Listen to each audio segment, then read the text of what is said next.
Alex awoke a short time later in what he could only determine to be some kind of medical facility.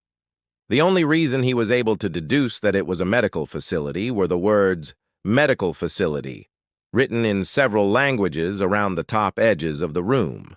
Everything else in the room could have been pulled out of someone's imagination, as it made absolutely no sense to him. Jars of glowing, pulsing liquid, circular objects that he could only assume were beds, screens displaying images of animals he'd never even imagined before. He looked over his body, and it seemed he was still intact, at least on the outside, but his clothes has been replaced. Instead of the iridescent blue suit with contouring shorts, he was now dressed in a plain gray jumpsuit. The door at the far end of the room slid open as he was swinging his legs over the edge of the bed.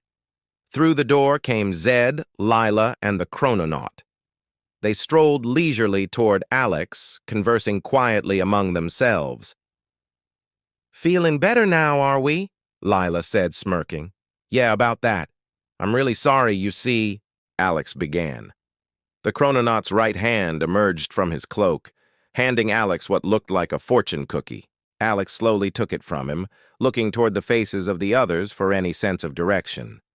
Alex looked back toward the chrononaut, who was now engaged in a rhythmic display of interpretive dance, before finally striking a pose that Alex could only interpret as a welcoming gesture and insistence on eating the cookie.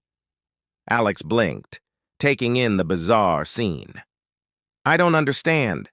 1 minute I'm fixing my coffee maker, and the next I'm here. What is this place?"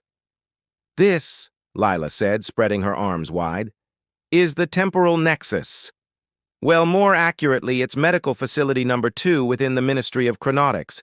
It's where temporal hobos like us gather to exchange information, trade gadgets, and occasionally save the universe.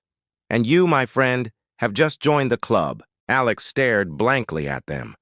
The small fortune cookie in his hand was now the only familiar thing from his life. He looked down at the cookie and back at the trio before him.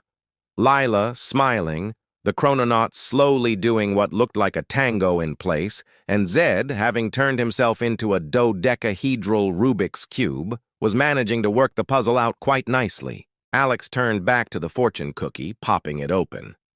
Fortune favors those that it favors. "It was an accident," Alex muttered to himself. "Look, champ, there's really 2 ways we can go about this." Zed began. "You can stay here and see what this is all about, and by extension, abandon your life where and whenever it was you came from, never to see friends or family ever again, and thusly committing yourself to the ministry without question or information therein as to what you're committing yourself to," Zed said, still working through the puzzle but using the cube as a mouth. "And my other option?" Alex said pensively.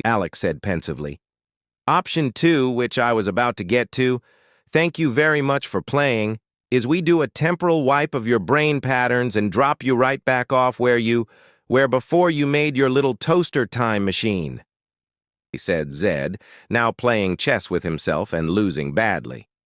"Well, that doesn't sound too bad," said Alex, waiting for the other shoe to drop. "Oh, I did mention the statistically significant probability that the temporal wipe could possibly destroy all of your memories, and you would essentially be a giant walking fetus until you figured it all out again, right?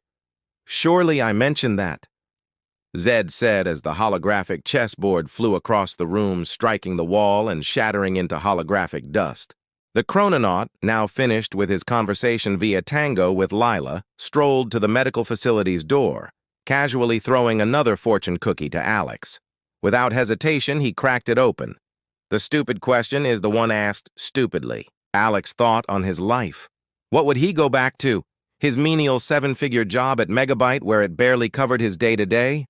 His parents were dead, but still visited time to time when they could manage. His brother and 2 demi-sisters were literally on other ends of the galaxy, and the long-distance rates were prohibitively expensive. His last relationship ended badly, even though the sales associate said that the new Android models were very easy to program and would adapt quickly to the user's lifestyle, but she still ended up getting bored and left to go find herself on one of the colony ships. She did not leave a forwarding address. Here, Lila said, tossing him a small, rectangular device. You'll need this. It's the Ministry's Guide to Chronotics and Other Important Things. It'll help you survive out there. Well, maybe. Alex looked down at the device, which immediately sprang to life with a cheerful jingle. The screen displayed a message. Welcome, new user. Tip number 1. Always carry a towel. Some cliches never die. Before Alex could process this, the guide continued. Tip number 2. Never trust a time-traveling squirrel. Time-traveling squirrel? Alex echoed, bewildered. You'll see, Zed said ominously. If you survive long enough. Lila clapped Alex on the back. Don't worry, you'll get the hang of it, or you won't. Either way, it's going to be fun. As Alex followed his new companions out of the infirmary and into the Nexus, his mind reeled with possibilities. He had no idea what lay ahead, but one thing was certain. His Mondays would never be the same again. Like and subscribe for the next chapter.